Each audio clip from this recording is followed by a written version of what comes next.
Assalamualaikum warahmatullahi wabarakatuh. Perkenalkan, nama saya Oktania Ramadhani. Di sini saya akan menjelaskan tentang kesehatan jiwa menurut Sigmund Freud.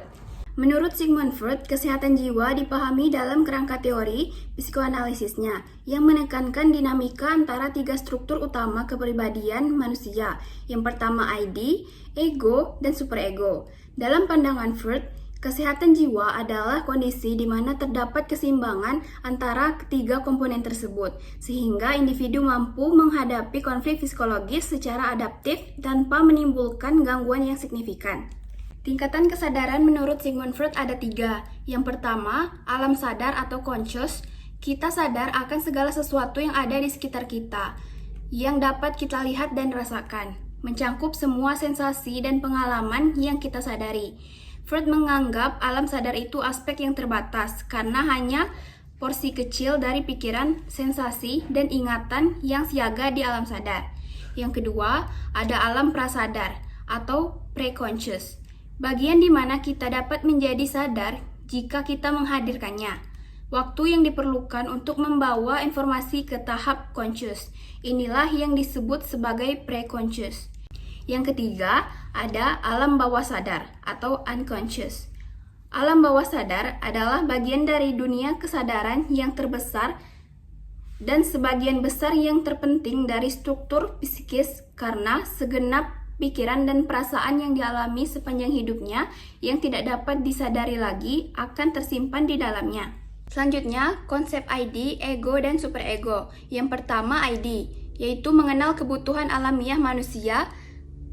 Menurut Freud, ID adalah sumber segala energi psikis, sehingga komponen utama kepribadian. ID didorong oleh prinsip kesenangan yang berusaha untuk kepuasan segera dari semua keinginan dan kebutuhan. Yang kedua, ego, yaitu cara menghadapi realita. Menurut Freud, ego berkembang dari ID dan memastikan bahwa dorongan dari ID dapat dinyatakan dalam cara yang dapat diterima di dunia nyata. Ego bekerja berdasarkan prinsip realitas yang berusaha untuk memuaskan keinginan ID dengan cara-cara yang realistis dan sosial yang sesuai. Yang ketiga, superego, yaitu aspek moral yang diterima secara sosial.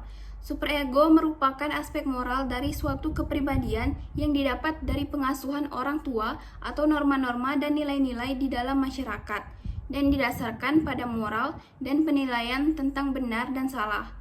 Selanjutnya, ada perkembangan kepribadian Sigmund Freud. Perkembangan ini lebih mengarah ke perkembangan seksual. Yang pertama ada tahap oral, yaitu umur 0 sampai 1 tahun, yaitu sumber kepuasan seksual melalui stimulasi oral atau mulut. Konflik pada usia ini yaitu penyapihan yang mengganggu pressure atau kenyamanan.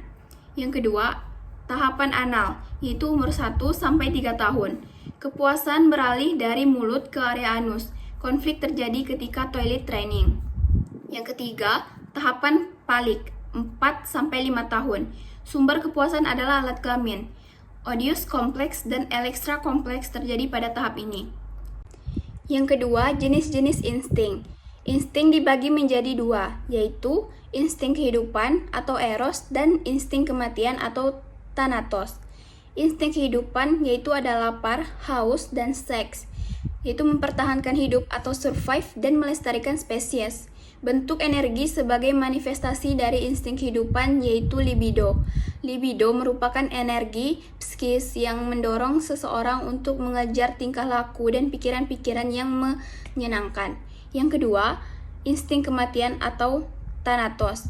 Daya-daya destruktif yang dapat diarahkan ke dalam diri sendiri atau masokis, bunuh diri, atau diarahkan keluar yaitu kebencian, agresi.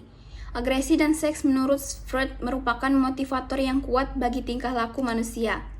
Baik, itu saja yang dapat saya sampaikan tentang kesehatan jiwa menurut Sigmund Freud. Saya akhiri, wassalamualaikum warahmatullahi wabarakatuh.